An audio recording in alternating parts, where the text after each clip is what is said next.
City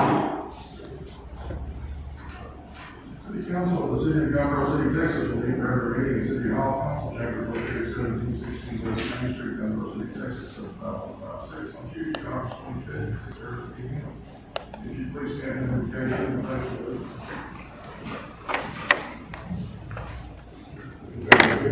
Dear Lord, we come to you today asking for your blessings and help. We pray for your guidance and manage the hands. Help us to work together for the betterment of our city. We ask for a special prayer for our teachers, parents, and students as they embark on each new and challenging year. We ask this in the name of our Lord Jesus Christ. Amen. I pledge allegiance to the flag of the United States of America and to the republic for which it stands, one nation, under God, indivisible, with liberty and justice for all.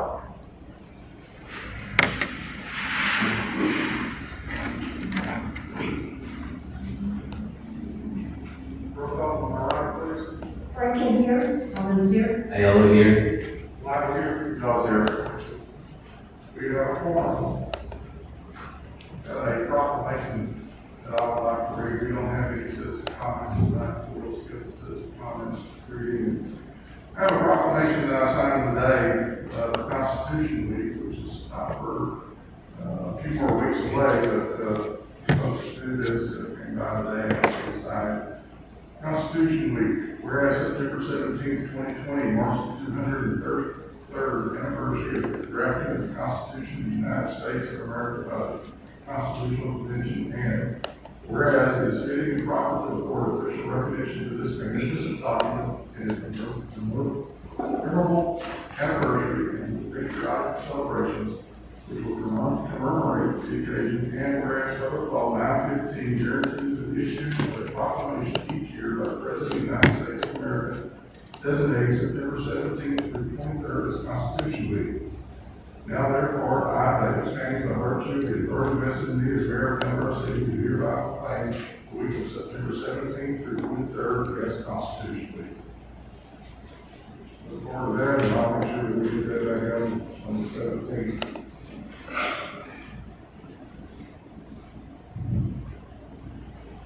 Since there are no public comments, we'll start off with the consent agenda. Item number 1. All matters listed under the consent agenda are considered to be routine by the City Council and will be enacted by one motion.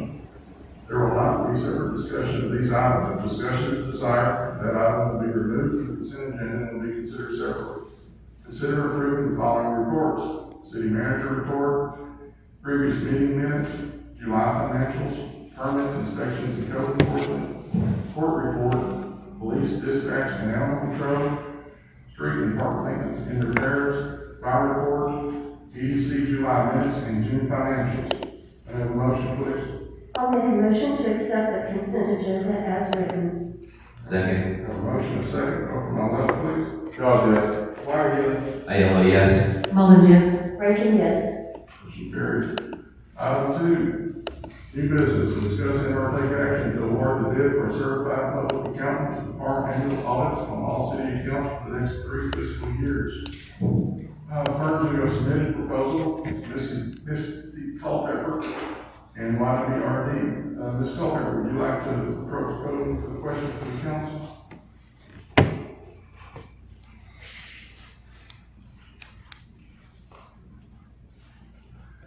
Council, if you have any questions for Ms. Culpepper, now will be the time to ask them. It's my pleasure to be here with you all this evening. I've been the auditor for the last 3 years, and I'm sure that I've had with the city, and feel like I've been able to bring a timely report and suggestions to the city and work well with the city manager, the city secretary, and the city treasurer, and look forward to the opportunity to serve again if possible. Great. Does council have any questions? Yes, Alderman, do you have an opinion regarding the length of time, the tenure that an auditor or an audit firm should be associated with or continue the relationship of auditing? Our charter calls for us to reevaluate and renew. I'm not sure if that's the right verbiage to resolicit every 3 years. What's your opinion on continuing on or switching to a new auditor? What are the pros and cons as you see it? I feel like as long as the auditor is keeping up with the continuing education, the job that they're required to do, I don't see that there's a problem to continue on. I know there are many cities who keep an established relationship for numerous years, and there are other cities who, choose to go out to bid or change up every 3 to 5 years. It becomes, I guess, a matter of personal preference from a mayor and council standpoint, but I don't see any problem with continuing on, like I said, as long as, the audit firm is doing the job and doing the due diligence that's required of them. I appreciate your input. For what it's worth, I did a little bit of research on this as this was going to be a topic for discussion today. And not surprisingly, everything you just said mimics pretty much everything I read. So I think that answers my question from you as our auditor and from a lot of experts throughout the state that seem to agree with you. Thank you. Any other questions for Ms. Carter? Thank you, Ms. Thank you. Then Mr. Brian Thomas from Monterey.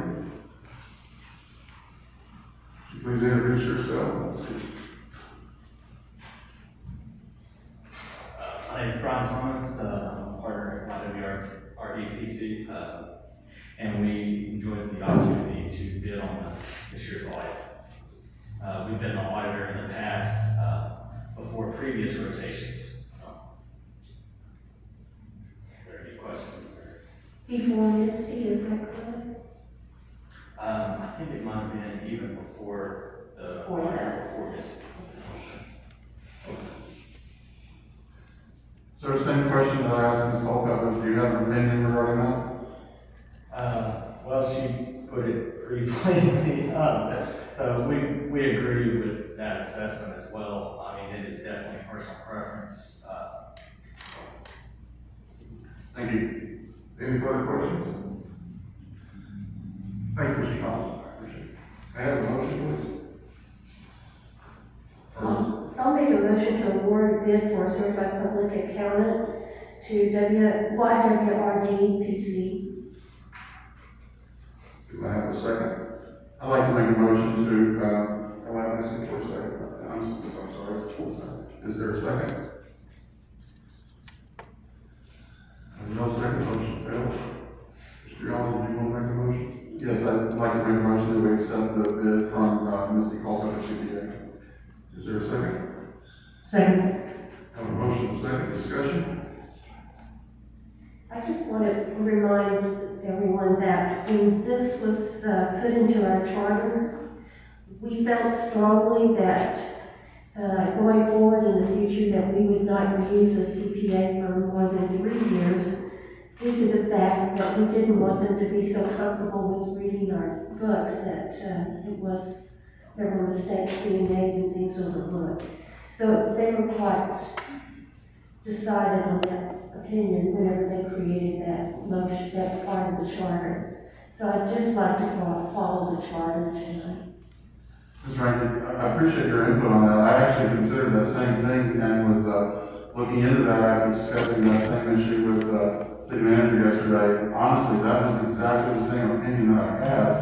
Until I started researching that out for myself, and I was quite surprised to find that the opinion that she espoused is kind of universally what's accepted out in the state right now throughout the country.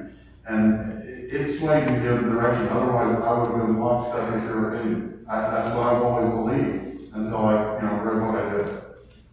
Mr. City Manager, how long did the previous firm contract? I believe it was from the year 2000 to the year 2015, which is approximately 15 years. That period of time. Okay. Any further discussion?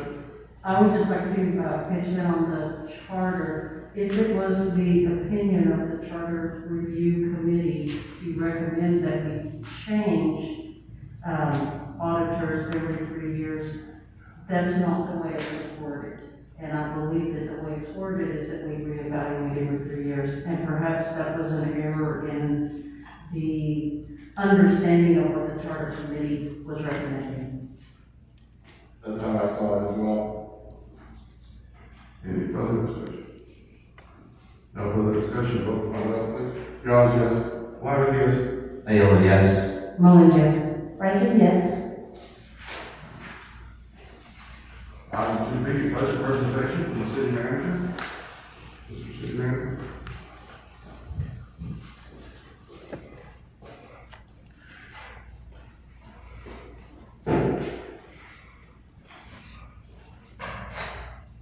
Good evening to the mayor and city council members. I would like to present to the council the proposed budget for the year 2020-2021. This year has been wrought with many difficulties. The last 6 months we've dealt with uncertain revenue anomalies. We have, fortunately as a city, not experienced any loss in revenue. In fact, we've actually seen a gain in revenue, which is somewhat problematic when you look at the reason for the gain. They're very isolated. The majority of our businesses in the city are suffering some kind of recession in their tax revenue presented to the city. But we have a couple of businesses that have really prospered during this COVID-19 pandemic, which creates issues when trying to model the sales tax revenue moving forward. We're not going to truly know a reason for those anomalies for probably 3 to 5 years. So we can actually look at the actuaries and see what actually caused the rise in sales tax revenue from some of our providers. Our 2020-2021 budget proposal is for a total of $4,379,381, which is a 12% increase over last year. $400,000 of that budget is from a fund balance, which means that our 2019-2020 budget or revenue is approximately 10% higher than anticipated. So we have a balance at the end of this fiscal year of approximately $400,000, and that money is going to be carried over to next year's budget. In this year's budget, we have proposed an average of 5.28% raise in salary for all city employees. Over the past decade or so, the city has seen continual growth in sales tax revenue, which has not been represented in the salaries of our employees. Our employees have consistently been at the bottom end of any increases, getting in most years nothing more than a cost of living increase, which is not a raise. That's just keeping you consistent with the value of the dollar.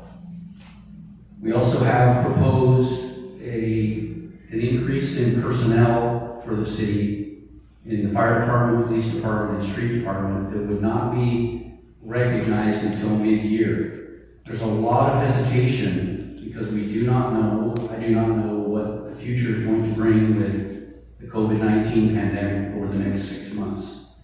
So rather than just funding those positions immediately, I think it's appropriate to recognize, to ensure that that revenue source continues to be consistent.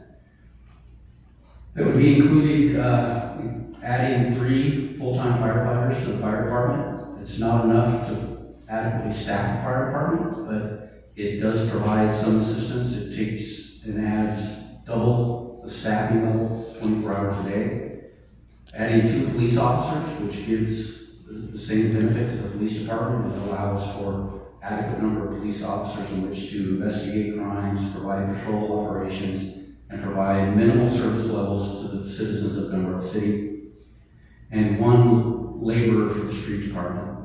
We have 65 acres of grass in this city that we can't keep cut. And so we need to add some staff to keep our aesthetics in line, to keep the city looking orderly and presentable to the public. Includes purchasing a piece of milling equipment for the street department. We have a very competent street superintendent who spent 20 years in the United States Air Force. He's very well versed in the operation of any and all heavy equipment. And we can save not so much money, but we can improve and increase the number of roads that we get done in the city by doing the work ourselves. We're also proposing adding a backhoe to the equipment of the street department, none of which will be financed. It will be paid for out of city reserves. I think it's really important with a single volatile source of revenue, which is sales tax only. We depend so much on adjoining communities to fund our city that going out and financing anything could be problematic. So purchasing those pieces of equipment ourselves, the only person we would be default to would be ourselves. And everyone understands that debt is the first priority. When you have debt to outside agencies, that must be paid first. And because of the volatility of our single source of revenue, we have to be really careful in how we propose spending the taxpayers' money. We are also going to reclassify several members of the street department. With that new street superintendent comes a lot of training and a lot of experience. And we have laborers who are out operating pieces of heavy equipment, so they're typically working out of classification every day. So moving them into proper equipment operator status, it just recognizes their ability to do the work that they're doing and includes reestablishing some of the positions in the street department. The 2019-2020, we've been very conservative. We've really been careful. I think that all of us have been surprised with the revenue, but we have to be really careful because that revenue is coming from one or two sources only. It's not coming from a collective body of taxpayers.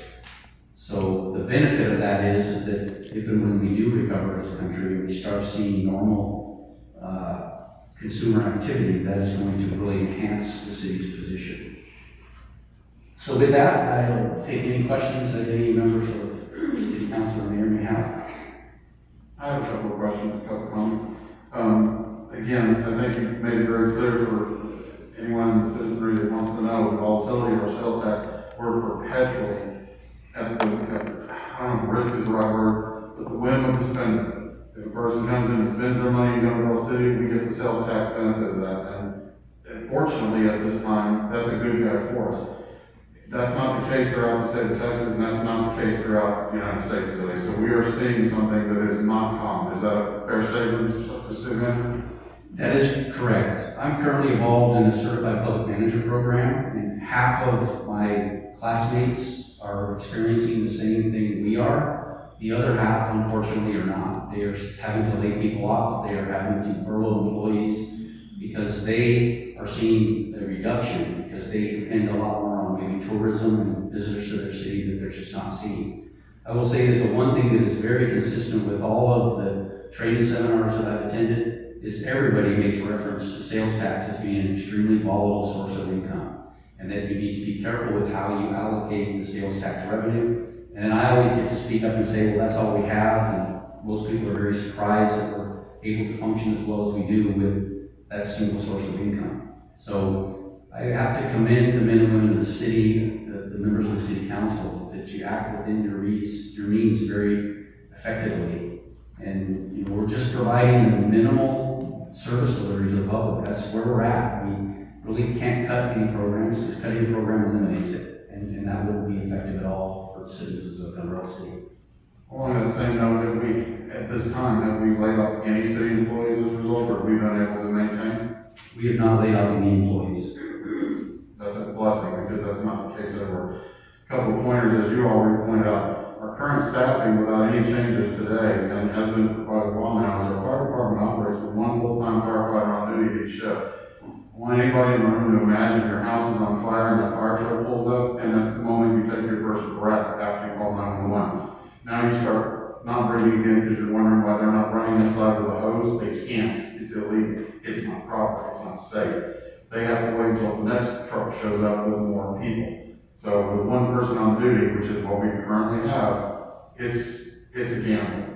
So the proposal that we're looking at, and we're going to look into spending the money next year, as long as this volatile source of income continues to pay, increasing that to a more, I'm hesitant to say to a normal level because we're never going to be normal. We're going to be way below normal forever, but more consistent, maybe a little safer, having at least two people on duty. Well, to reference that, it was never more evident to me than 2 weeks ago. Our code enforcement officer, his residence burned down, and he and I responded from City Hall when we found out that his trailer was on fire. And I showed up at that fire, and the fire was pretty well involved in the back half of the trailer.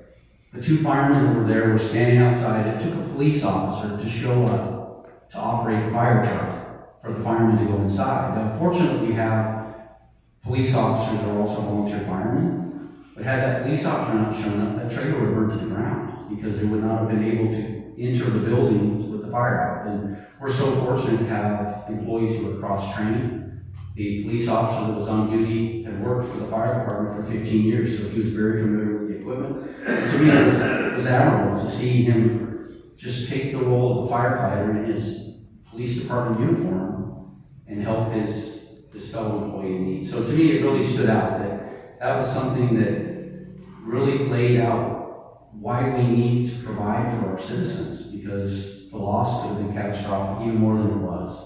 The laws have license out, thank God.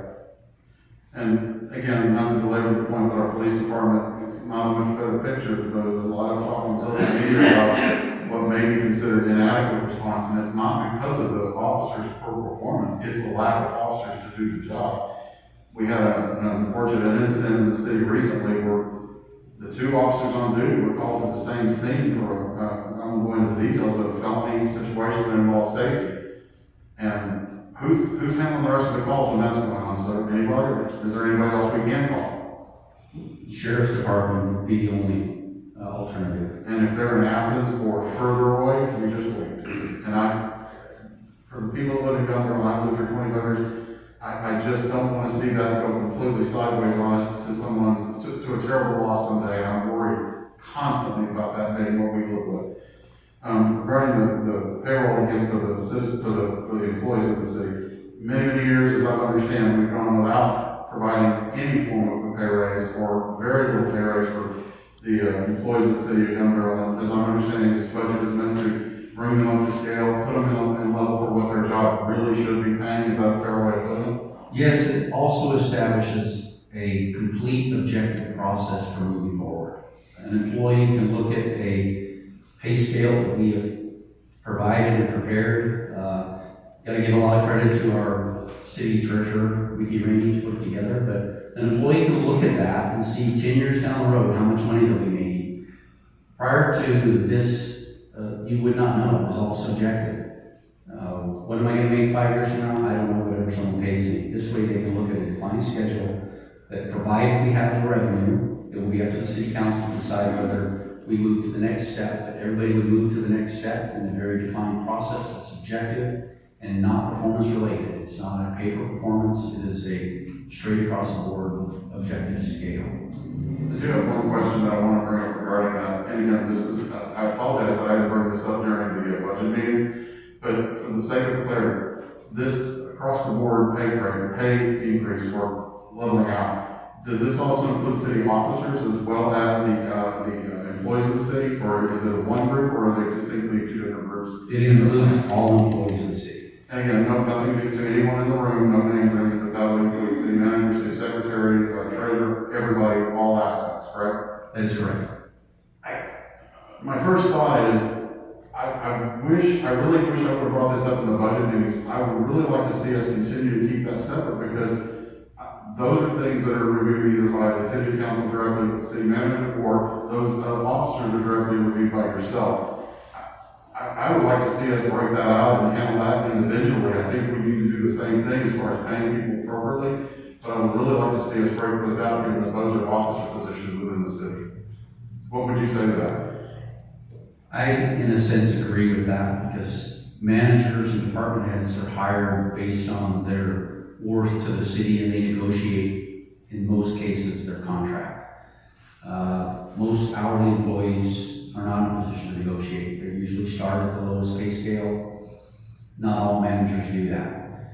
And that's effective. That's how business operates. You pay somebody what they're worth to your organization, and a lot of times it's not the lowest scale. It's a competitive workforce, and when you're out competing for the most qualified people to fill your departments, you're competing against others, and sometimes salary is the determining factor of whether someone comes to work for you or not. So, in a sense, I agree with that. It's not ever been done here. The city has never done that. The city has always put all employees on the same pay scale.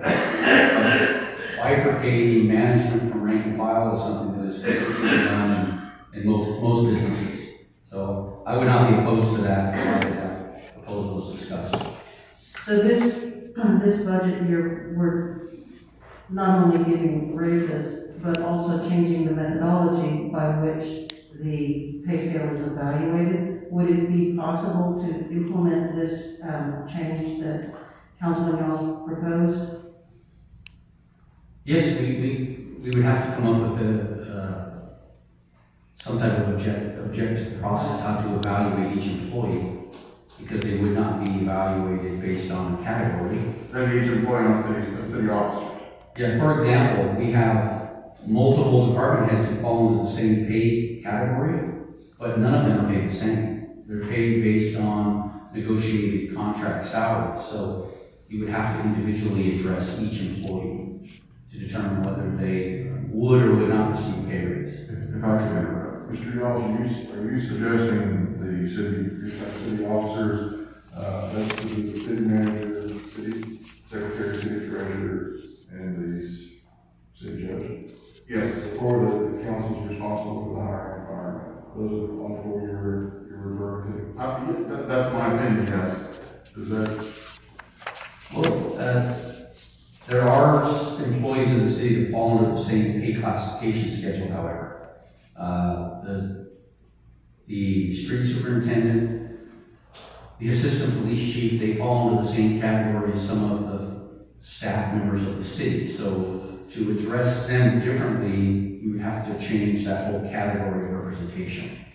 Otherwise, you would be not fair across the board with those employees. I think one thing that has stood out to me from day one being hired as a police chief was the subjective standard. And if anyone ever asked, how do I get to the next pay scale, there was never an answer, because there's no defined criteria where we've addressed that. We've established a defined criteria for any employee to look at. Where would I be provided the next scale is adopted?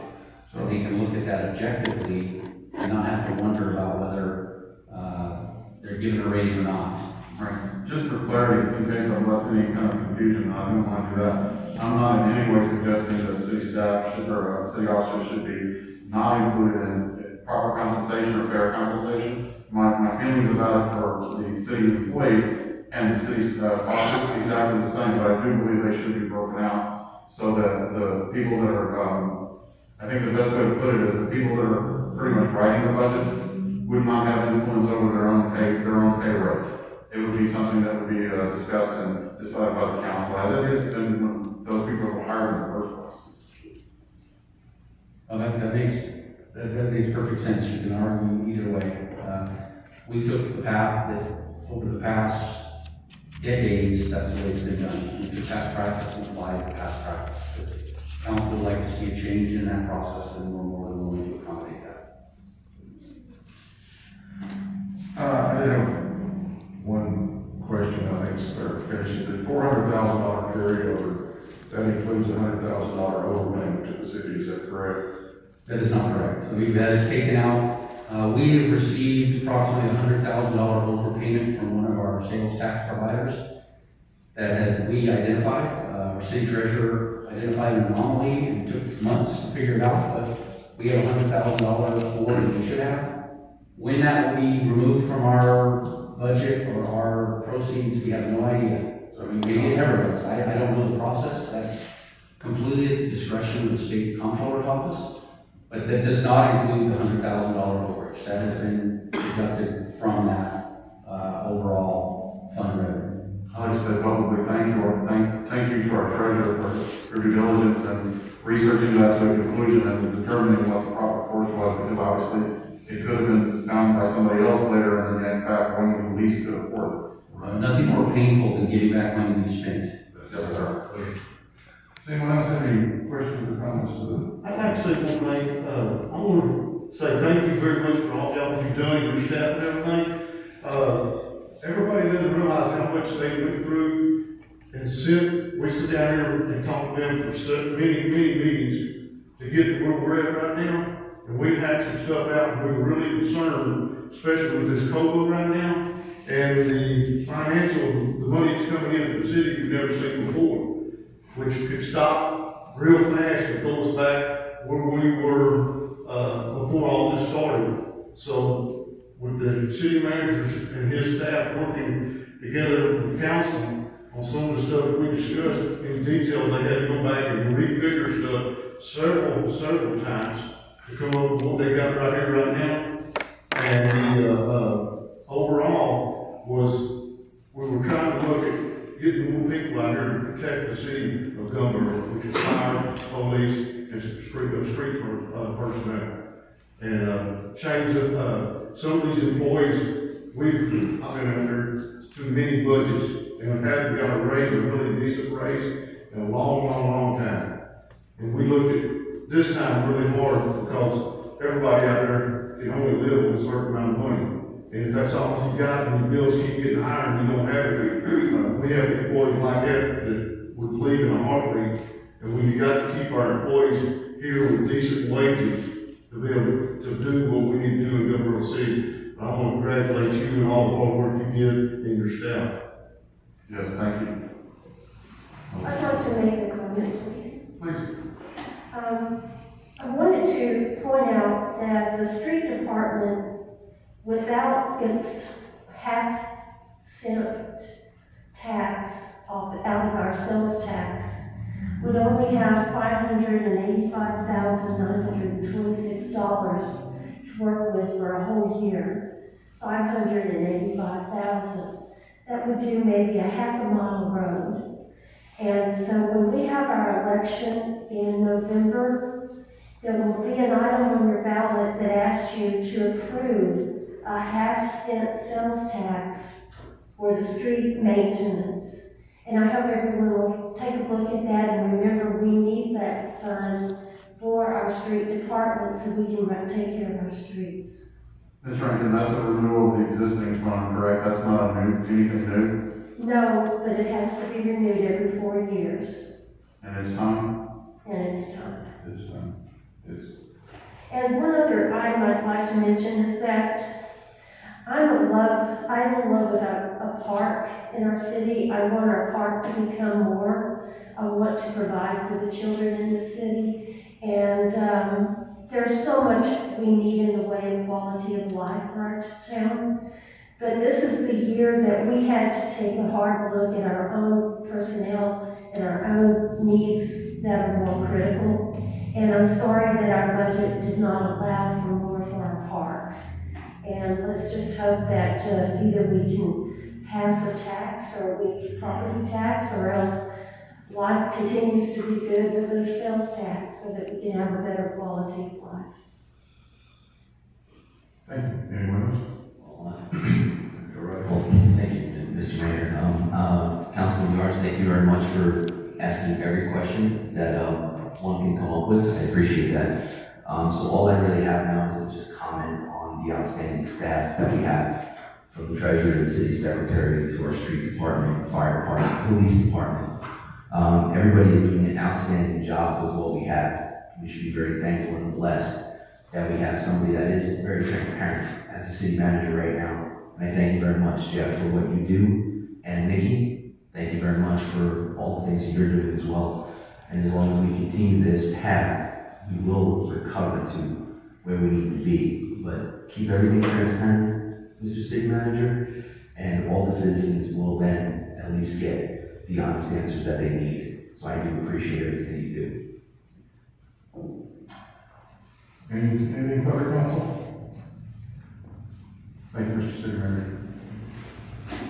Item 2C, public hearing to discuss the city's budget for 2020-2021 fiscal year. The public hearing is now open. Is there anyone wishing to comment? I have a question to ask. Please go to the podium and identify yourself. Okay. I just have a quick question. On our fire department, do we use volunteers at all? You and City Government, do they use any volunteer fire? Yes. We do? So we do have more than one person that can be here at a time, or not? We have one person at the fire station. Okay, is that a paid person or is that a volunteer? That is a paid person. Okay, so you get a call, and then do you call out all the volunteers that you have? I've never seen any volunteers, I'm just curious about that. I know a lot of firemen, and I've never seen volunteers. Almost every firefighter you see would be a volunteer. Are they really? Yeah. Well, I know they are like in Paint Springs and stuff, and when we call out, we call Paint Springs and Maybank and Eustis, different places, when we call out for Mr. City fire. Manager, I'll let you. Yes, we have a mutual aid agreement with all the surrounding cities. which require, they're all volunteer. There's no compelling requirement that any volunteer shows up. The example that I gave, there was no volunteer showing up. Initially, it was a police officer. Eventually, we got 4 or 5 fire trucks there. So it does, there's a great mutual aid and respect for all the adjoining communities, and eventually we get personnel there. It's just, do we get them there timely enough to effectively fight the fire? That's the difference. Paid personnel are ready to go at all times. Volunteers usually are working jobs somewhere else, and it requires their employer to allow them to release from their job before they can respond. Not all employers are willing to allow their employees to do that. So at times it's problematic, at times we don't have anyone show up. So it just depends on the day and the availability of those volunteers. We have to commend the volunteers, because without them, they do a great job. They are a huge asset to our community. But if you just look at the trend nationally, volunteerism is down significantly. You cannot recruit enough people to help. We see that in all aspects of city government. People just aren't willing to contribute any longer. So to rely on people that may not show up, I just think that having the paid people there is a benefit. It's just a benefit that does come with a cost. But I guess I just question, in cities like Rockwall, Texas, until recently, they were all volunteer, and now they've got half and half now paid and volunteer. In Rockwall, which is a very, very rich city, Rockwall, Texas is, and they use volunteer fire over there.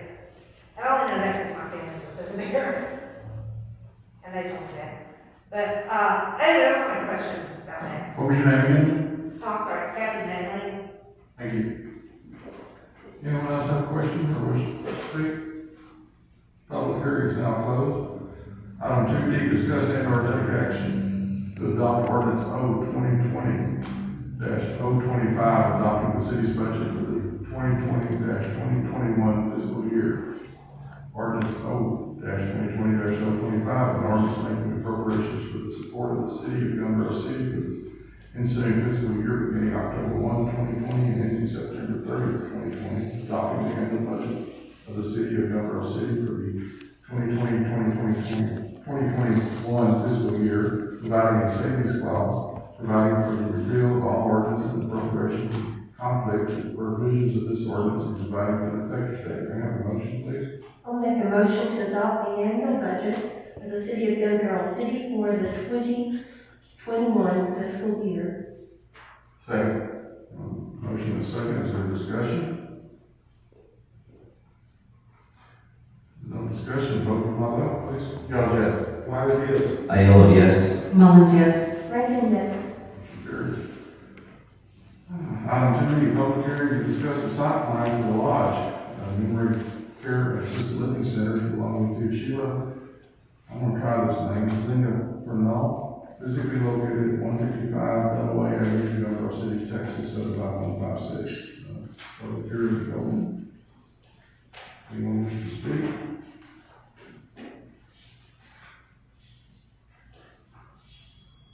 Mr. Cruz, Mr. Williams, and Mr. Martin, if y'all here? Yes, sir. If y'all would like to introduce yourself, now would be a good time to talk about the facility and inform us. My name is Joe Cruz. I'm the architect for the project. I'm really excited about bringing this here to Gunboro City. David Williams was going to be here tonight. His father passed away this weekend, so he's with the family right now. But we sent y'all some photos, I believe. I trust you received those. The project here in Gunboro City is going to have the same materials and aesthetic as the one in Mount Pleasant. It's been very successful. It's a great addition to the community, and trust it'll be the same here for Gunboro as well. Is this the same layout as in Sulphur Springs? No. No, it's not. It's a different. Little different. Okay. Right. Council have any questions? Are we going to be discussing the preliminary plat or is there anything that needs to be discussed? I'm sorry, I didn't hear you. Is there anything that has to be discussed tonight regarding the plat or any of that? That's just going to be regarding the permit? We're site plan. Two items, site plan and then a special use permit, two separate items. Right. On the site plan, I do have a question for you. At the entrance of your facility off of Dunway, can you tell me how you plan to work the entrance in as how it would complement the street and how you plan to end that street? Well, the Dunaway, we're extending Dunaway as a private road at that point, and then it comes down south and loops around the project. So all of that is a private road at that point. Future development to the east and the west, the lower road would be extended. We don't know what that development will be at this time. We've discussed a lot of options depending on what the market may be at the time, but what's been a real complementary use in other facilities is to come in with some cottages for some neighborhood living. So that's one of the things we're kicking around, possibly on the east or the west side of that. But as it stands now, that's all a private development, so the city does not have to maintain those streets. Are you going to have the entrance the same width as Dunway? No, it's slightly more narrow. It's got less right of way. I don't have the plans with me of the street. I can't, if you have a plan. I was looking at it now. But the right of way would be less because it's not a city right of way, it's a private drive. Do you have any concern about emergency vehicles being able to have ingress and egress? None whatsoever. Our civil engineer has got a fire line all around, all around the building, all around the property. All the radiuses and all the clearances are met. We also have a fire hydrants in addition to that space around the drive, so it's not an issue. I share a concern that Ms. Rankin does. The properties on either side of Dunaway are warehouse office, so it's a somewhat higher risk than a residential. And if something were to happen on that street, whether it was a catastrophe or just an inconvenience, it would completely block all access into and out of this facility. And maybe it would simply be an inconvenience, but I do have a concern that a facility like this is somewhat more fragile than its neighbors. And I do have a concern about the very narrow and single entrance and exit.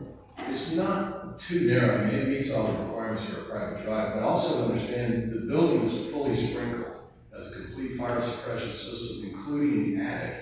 Additional to that, and I don't know what those other businesses are, I don't know if they have a sprinkler system or not, but the building is also 1 hour rated construction. So every wall, the roof ceiling assembly, everything has an underwriter's laboratory approved assembly, which is also verified by the state inspectors when they come out. So it's a 1 hour construction, meaning that that has actually been built, burnt for an hour, blown with a hose, and survived the test. So it's very safe building. Understood. I wasn't questioning the safety of the building itself, but if there was if somebody lost a load of bricks on Dunaway, it would completely block access. Again, inconvenience, maybe not life-threatening, but there's a lot of traffic in and out of a facility like that, even just for a shift change.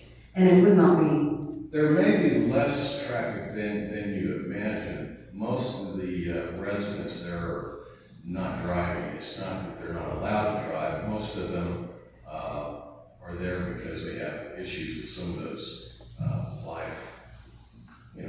functionality of life. So the owners here also, but there's probably about 7 employees there at any one particular time, somewhere in that range. And so that's a very manageable number. We've done the facility we did in Mount Pleasant, Texas, and I invite you all to go see that as well if you'd like. It has one way in and out as well. It's functioning fine. Any further questions? We'll close the public hearing. Y'all might as well hang tight, might be more questions when we get to the agenda item. Discuss and or take action to consider approving a site plan for the lodge, memory care, and assisted living center belonging to Sheila's. We just call it Dr. Singh. Zing, Sheila Singh, physically located at 155 Dunaway Avenue, Gumbo City, 75156, over I have a motion, please. I'll make a motion to approve a site plan for an assisted living and memory care center for Lodge.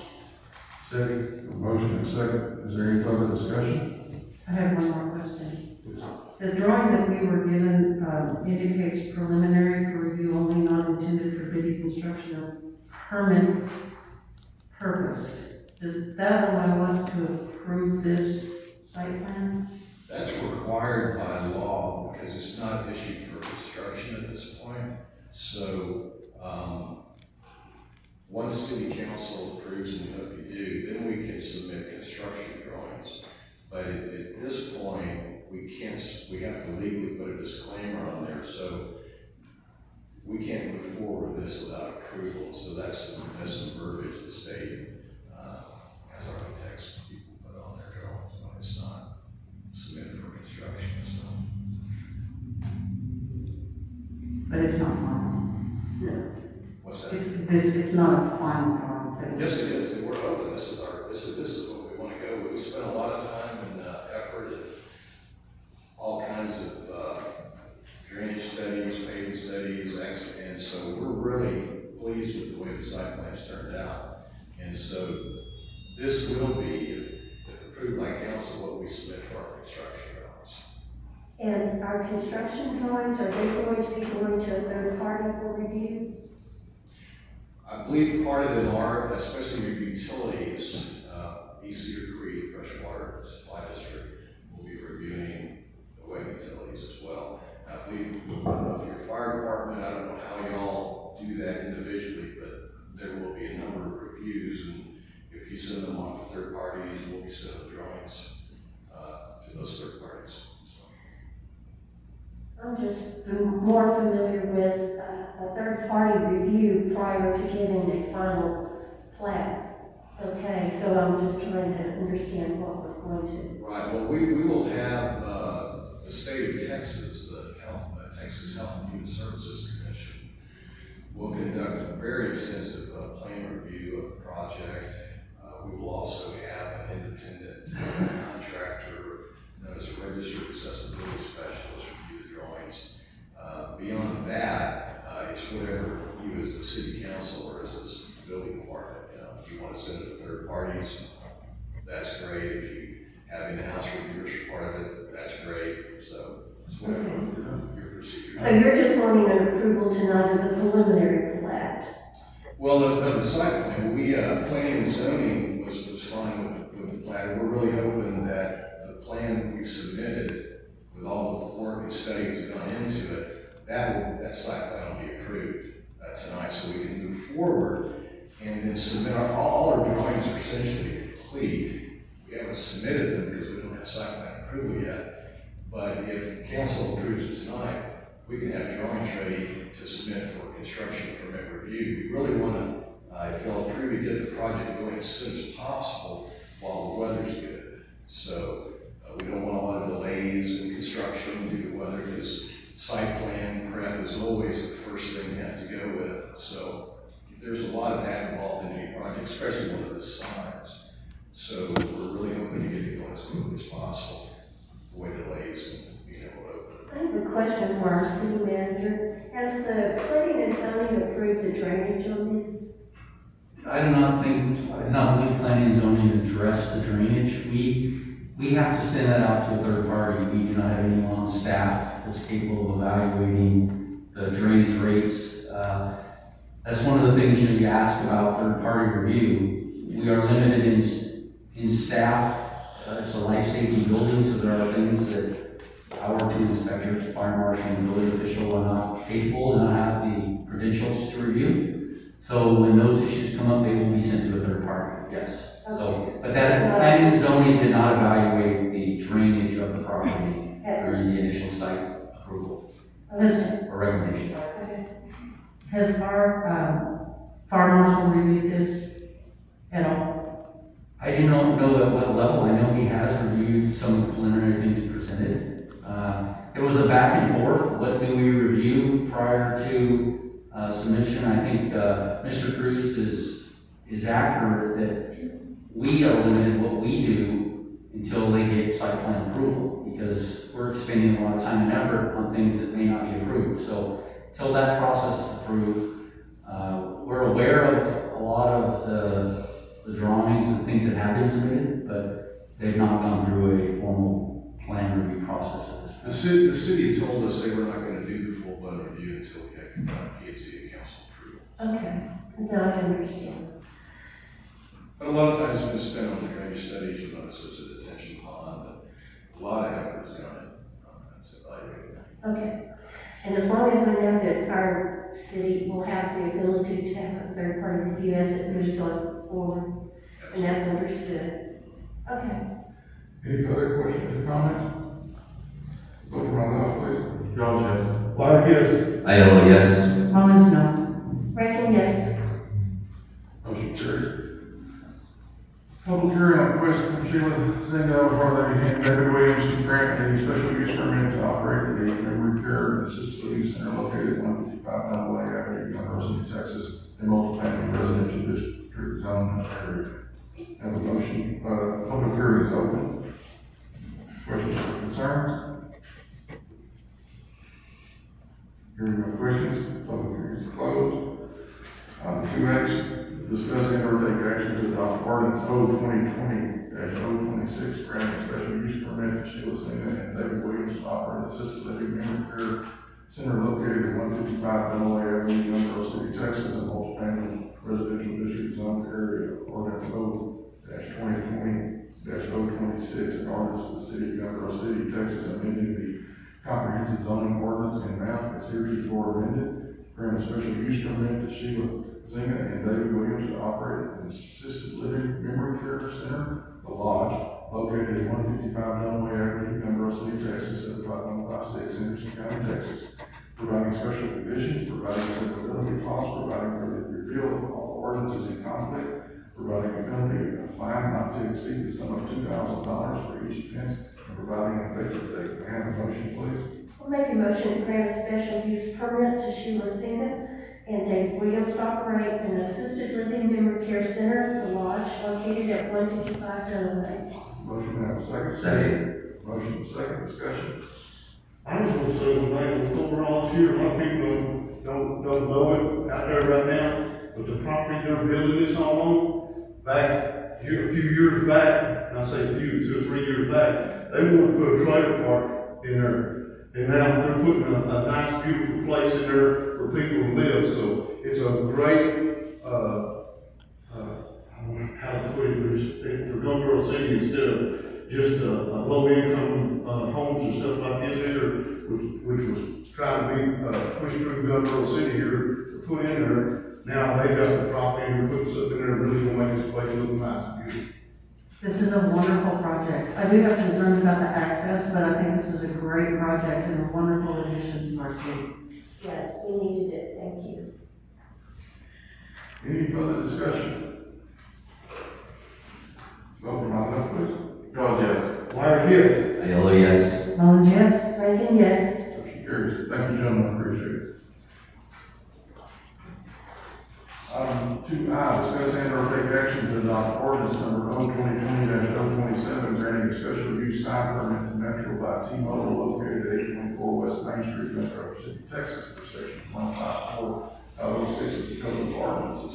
Ordinance number O 2020-027, an ordinance of the city of Youngville City, Texas, to grant a special use sign permit to Metro by T-Mobile located at 824 West Main Street, Youngville City, Texas, to allow a modified logo sign in the existing sign location on the roof of the building, providing an effective date.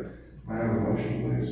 I'll make a motion to adopt ordinance O 2020-027, granting a special use sign permit to Metro by T-Mobile. May I have a second? second, Have a motion, second. Mr. City Manager, you want to fill us in on this one? I think council has been provided with the two pictures that represent the existing sign versus the proposed sign. They're required to get a special use permit because the original sign is not in compliance with the ordinance. They got a special use permit for the original sign, or it was either put in place before the ordinance was adopted. So really, all they're asking to do is just replace the wording on the sign. It's gonna be in the same location. It's just gonna say Metro by T-Mobile versus Metro PCS. It'll be at the same elevation, and most people won't even notice that the sign's been changed. So it's just they have to get a variance because it's not conforming to the current ordinance. Any questions from council? Any questions, vote for my left, please. George, yes. Wiley, yes. Aiello, yes. Mullins, yes. Rankin, yes. Motion carries. Item 2J, discuss and/or take action to adopt resolution number R-2020-008, selecting an engineer in conjunction with the submission of an application for funding to the Texas General Land Office for the Community Development Block Grant Mitigation, CDBG, MIT. Resolution number R-2020-008, a resolution of the City Council of the City of Youngstown, City, Texas, selecting an engineer in conjunction with the submittal of an application for funding through the Texas General Land Office Community Development Block Grant Mitigation. Can I have a motion, please? I'll make a motion to adopt resolution number R-2020-008, selecting an engineer in conjunction with the submission of an application for funding through the Texas General Land Office for the Community Development Block Grant Mitigation. I have a second. Second. Motion second, is there discussion? No discussion, vote for my left, please. George, yes. Wiley, yes. Aiello, yes. Mullins, yes. Rankin, yes.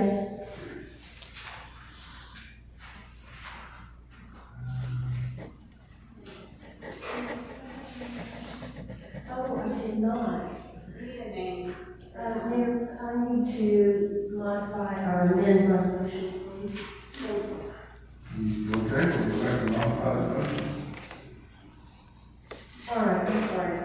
To adopt resolution number R-2020-008, selecting Mundo and Associates in conjunction with the submission of the application. Thank you. I have an amended motion, I have a second. Second. Motion second, vote for my left, please. George, yes. Wiley, yes. Aiello, yes. Mullins, yes. Rankin, yes. Thank you.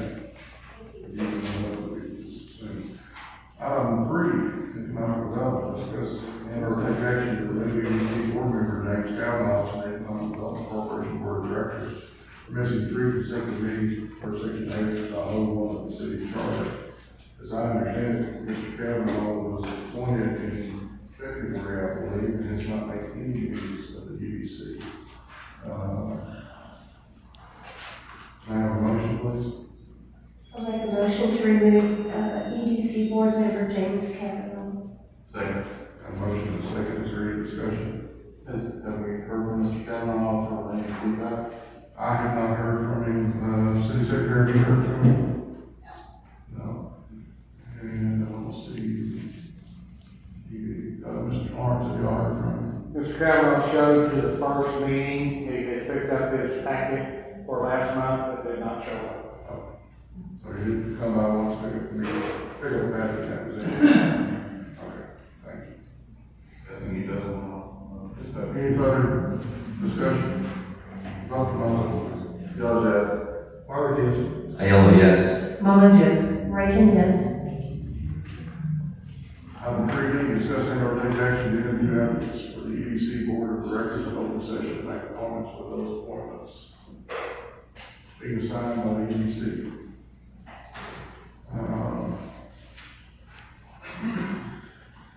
I'm going to ask each of the candidates to come up and introduce themselves and allow the council to ask questions to you. We'll do that soon in the order of the applications received, I believe. Mr. Joe Lawrence, if you would take the podium, please. Introduce yourself and current president of the EDC board. Thank you, Mr. Mayor, City Council.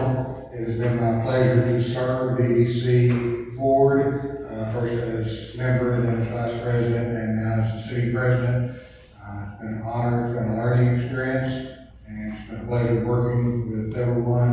I'm excited to continue this relationship and develop more exciting things for the city with our new executive director. Maybe take any questions.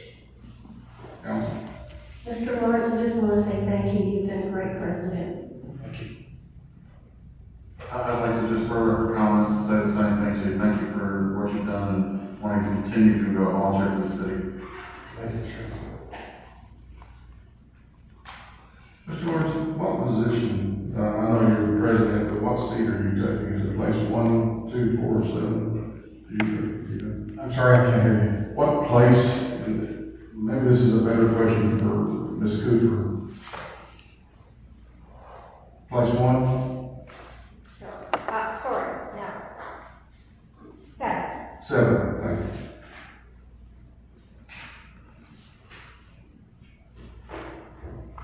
Any further comments? Thank you, Mr. Larson.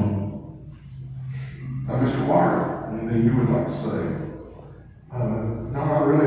I've been around here 38 years and seen all kinds of different growths in Gun Barrel City.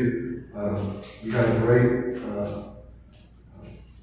volunteers in the EDC that's been doing a great job here for a good while since the council has put some stuff in hand to make things happen with the new director here, going forward with a whole bunch of new stuff.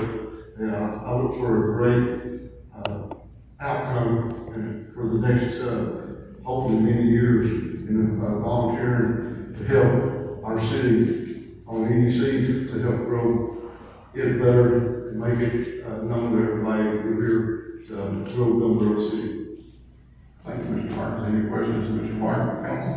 Mr. Wire, how many years did you volunteer with the Gun Barrel City Fire Department? 20 years. Okay. I believe that's where you had the misfortune of meeting me for the first time. Yeah. And I appreciate that every day. How many years have you been a member of the city council as well? 6 years and 6 months. And as I understand, you'd like to continue volunteering in the term that you're actually, has already expired, but due to COVID, the elections having to be moved, you've agreed to stay on with the city council for an extended time until the upcoming election. And as I understand, you'd like to continue that volunteerism on the EDC board now as well? Yes. No? God love you. Well, you get it in your blood. Gun Barrel City's, I've lived here 38 years. I've had 2 kids that lived here and went through school districts and stuff.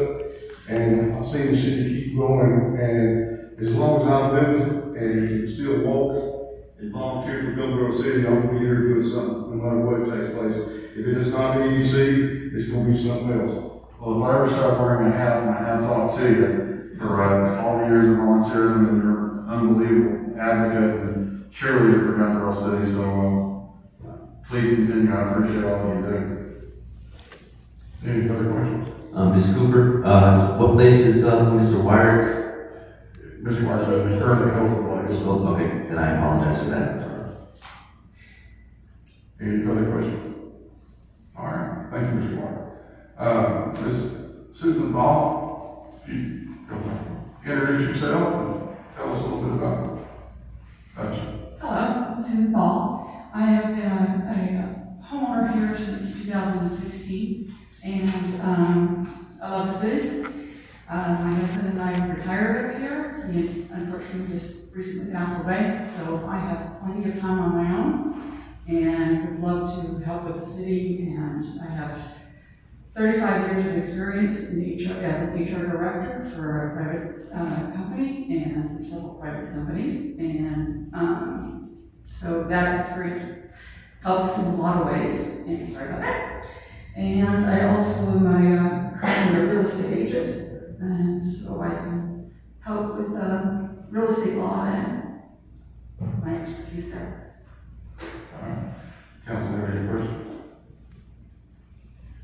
I noticed that you checked a lot of boxes on your application. It seems like you're willing to do anything. I am. I like to volunteer. I like to get involved in the community. That's wonderful. We should certainly appreciate that. We need some more people on all of our boards. Fresh blood too. Yes. I just like to say thank you for stepping up and volunteering. It's been a challenge to fill some of our boards, just with people to step up and volunteer. And it seemed like here in the last couple of years, we've started getting more and more people to step forward to work on these boards to help make this city better. I want to thank you very much for stepping up. Ms. Ball, if I can ask, you mentioned that you've lived in Gulf City since 2016. What drew you here? Can I ask? The lake, Like, the lake life. there you go. Yeah, so originally from Houston area. Okay, well, say no more. Good place to be from. It's a good place. Thank you. Any other questions? Thank you, Ms. Ball, appreciate it. Mr. Jeff Love?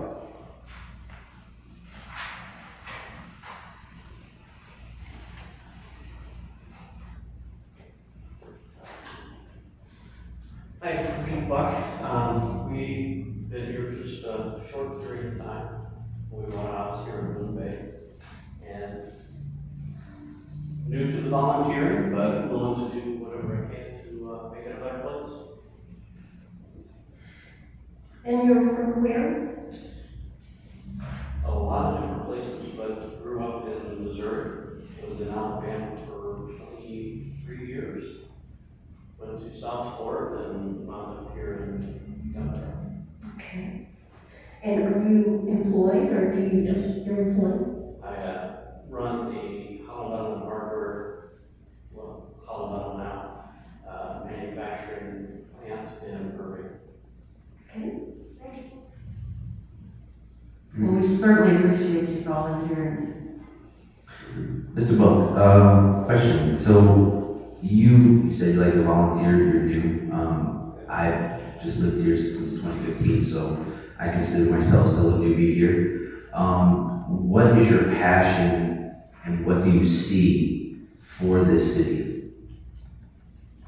Really, my passion is to help. I think the only thing that you can do is volunteer and try to make things better. I know a lot about the building, I know a lot about different things, but as far as that, really just to help. We need people. It looks like there was a lot of people that were needed, so when you see a need, you volunteer or you don't.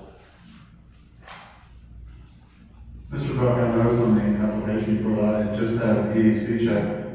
In spirit of what you said, depending upon how everything goes tonight, would there be any other volunteer positions that you would consider, or is this something you're pretty much isolated with?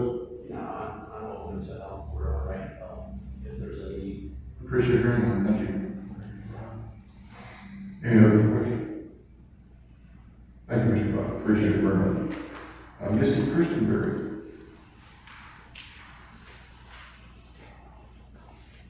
Please introduce yourself, tell us a little about you. Well, I'm Misty Christenberry, and I've lived here a year and just absolutely love it. I'm a teacher, a high school teacher, I teach freshman English at Kemp. I've learned that it's a lot better to. It's the big one that knows better.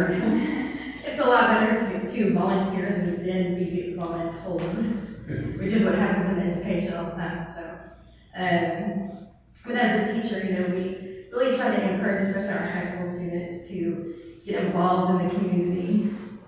And it's much better if you are being that example as you tell them to do that. So that's another one of my motivations. Plus, I love the city and anything I can do to help it be better.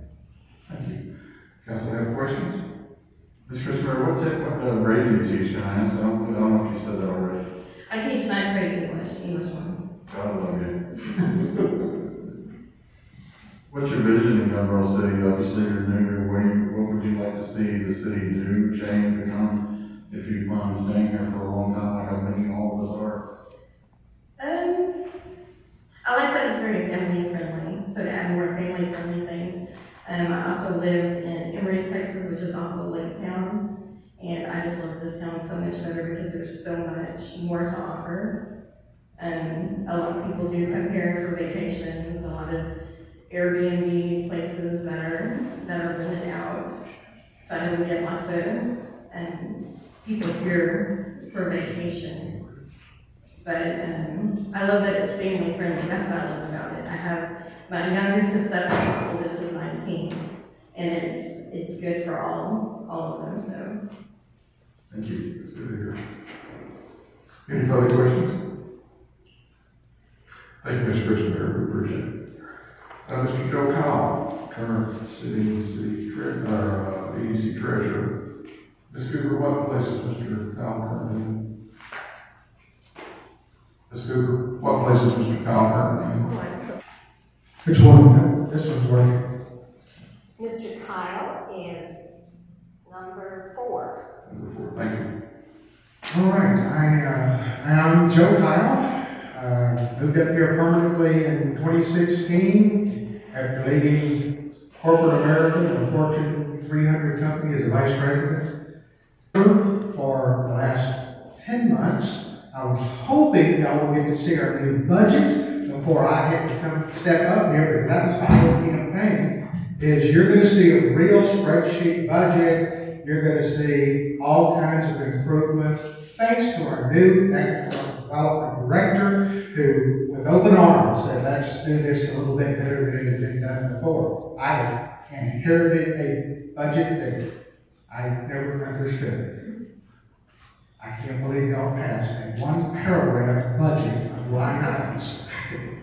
But thank you that you did, we survived. With that being said, questions, I hear from you frequently when you have questions, so. Council, any questions, Mr. Kyle? I just want to say one thing, thank you for stepping up and doing what you're doing, and the treasury report, we haven't got there yet, is one of the best ones I've seen in 6 years. All her fault. I mean, Twisted both arms. yes. Any further comments? Mr. Kyle, I would like to know, we're considering you for a place on the EDC board, or your position of treasurer. Yes, thank you. Now that I know what I'm doing. Mr. Kyle, you mentioned you've been on board 10 months, and I still consider myself new with city council, but it's moving quick, so I'm right there with you. What's your feelings, what are your thoughts of the last 10 months versus what you believed or knew when you first came up and said, I think I want to do this? What's your thought, how's it evolved over time? What's changed, what parts of your view of this? Well, the EDC has been a very cohesive board this year. So it's been a good board to work with people that are insightful and looking forward thinking about how do you develop. We're in a catch-22. Gun Barrel City is thriving at the expense of our sister cities. Quote me on that, but that's just the truth of the matter. We got 2 people funding everything through sales tax, which really concerns me, because any blip is going to cause us financial concern. And thanks to y'all last Monday, after I approved the budget, I told I had more income coming in than I was expecting, so we have excess on the budget than we originally were expecting. But we passed a balanced budget. Good. Anything else? Other questions? Thank you, Mr. Kyle. Thank you. I would like to thank each of the volunteers, each of the people that volunteered to be on the EDC board. Our volunteers are vital to our city government. Could I ask a question, please? Sure. Are we I wish you wouldn't interrupt me while I was talking. Oh, I thought you were You can wait. I Thank you. thought you were finished, I'm sorry. It's all right. I was gonna say that we only have 4 places on the EDC board, and we have 6 people who have applied. And so if you don't get on this time, then perhaps we will, see you the next time around, or perhaps we'll see you when P&Z or DOA needs a volunteer for that. So I do appreciate you spending the time to fill out the applications and come here and visiting with us today, and us getting to put a face with the name. So I do thank you for that. Please, Ms. Rankin, go ahead. Is it appropriate to ask a question of any of our applicants at this point? Of who? Of any of our applicants? Sure, go right ahead. Ms. Paul, would you mind coming up? I wanted to ask you something else, please. As a realtor, are you in residential or commercial? Residential. And how do you think you would be able to avoid a conflict of interest if you had a client? Well, actually, the real estate program that I'm in now is down in Houstonsville, and I have 2 more houses that have to close, and then I'm done. So you won't be a realtor once those are finished? No, but the expertise of having really the law, just real estate law that I've been through for so many years is, you might need help with counsel. Okay, well, thank you.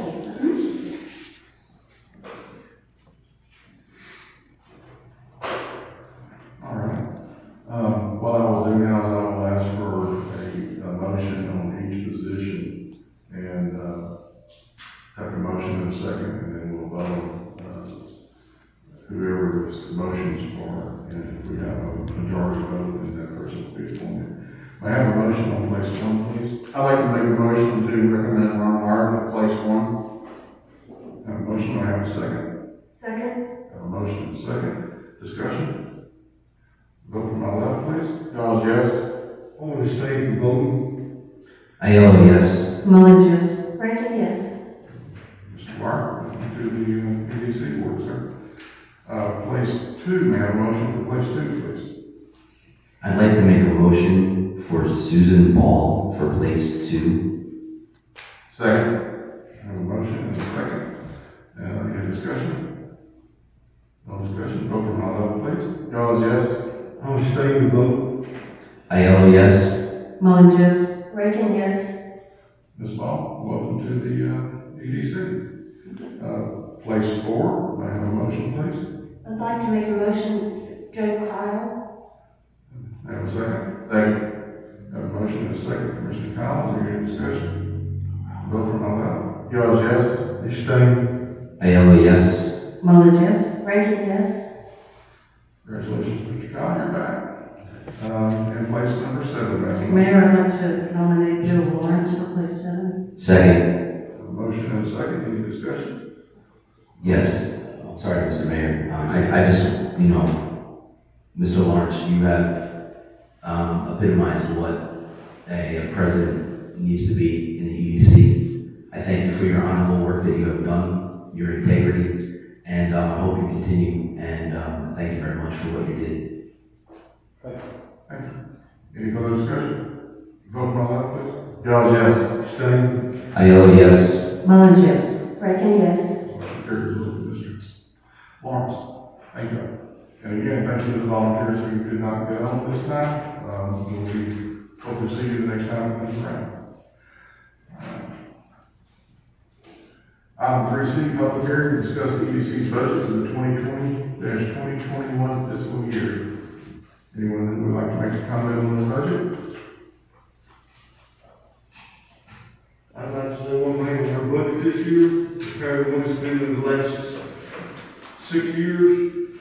For a change, we can actually tell exactly where the money is, what's taking place, and, we know, the numbers a lot better compared to what we had in the past. In the past, how they would put out here on paper is like somebody wrote it down and said, here's what you're doing, compared to how neat it is now, and you actually understand everything, and where it's going, and how much they actually have in their account, and where at in their accounts. I want to say thank y'all very much, all y'all done. Any further comment on the public hearing? Public hearing is closed. Item 3D, discuss and or take action to adopt resolution number R-2020-009, approving the EDC's 2020-2021 fiscal year budget. Resolution R-2020-009, a resolution approving the fiscal year 2020-2021 budget of the Glendale City Economic Development Corporation. May I have a motion, please? I'll make a motion to approve the fiscal year budget 2021 for the Glendale City Economic Development Corporation. Second. Have a motion and a second. Discussion? I wanted to ask Mr. Kyle, if that's possible, about your facade program, and I noticed you had, I believe, 90,000 in there. Is that correct? And how do you plan to use that?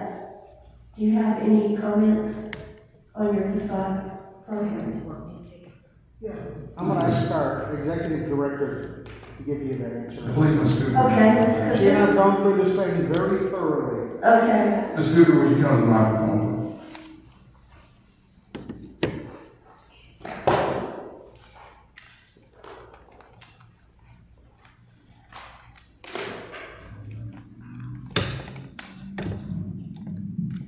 What we have done this year, rather than have two exclusive areas, facade improvement and building rehab, we combined those, and we're considering all of them to be building improvements. The facade grants are very limited in amount, and as such, they can't really accomplish very much. So, although some people still want that because they don't want to invest a whole lot in their building, we are encouraging people to go for the bigger grant, take advantage of the money that the EDC wants to put into the community, and really beef up their buildings.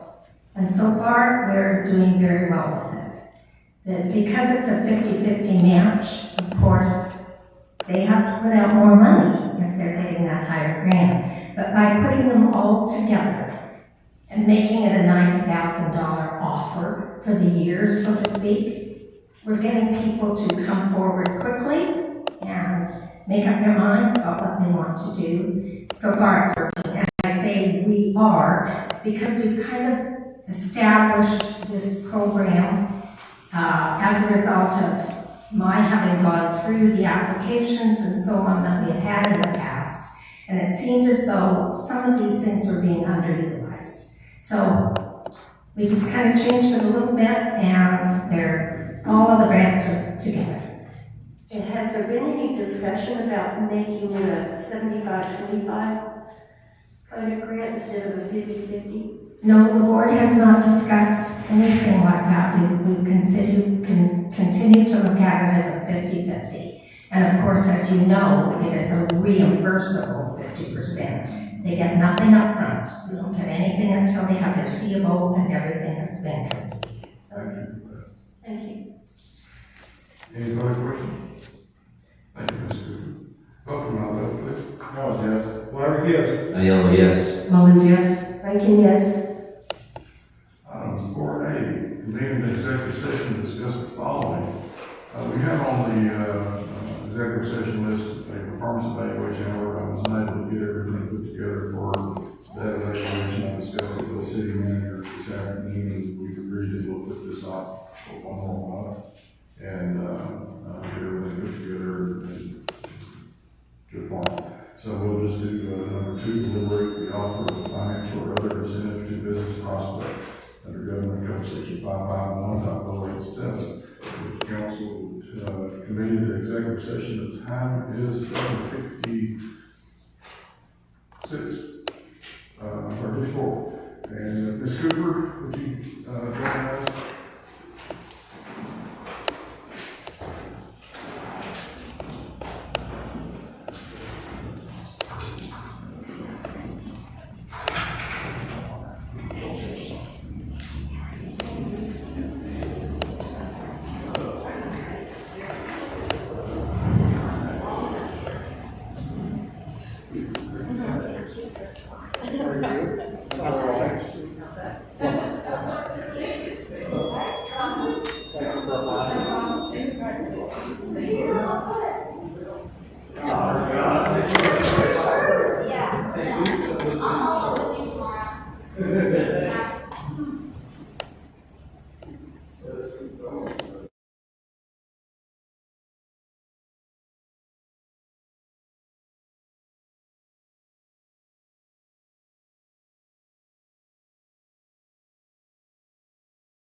7.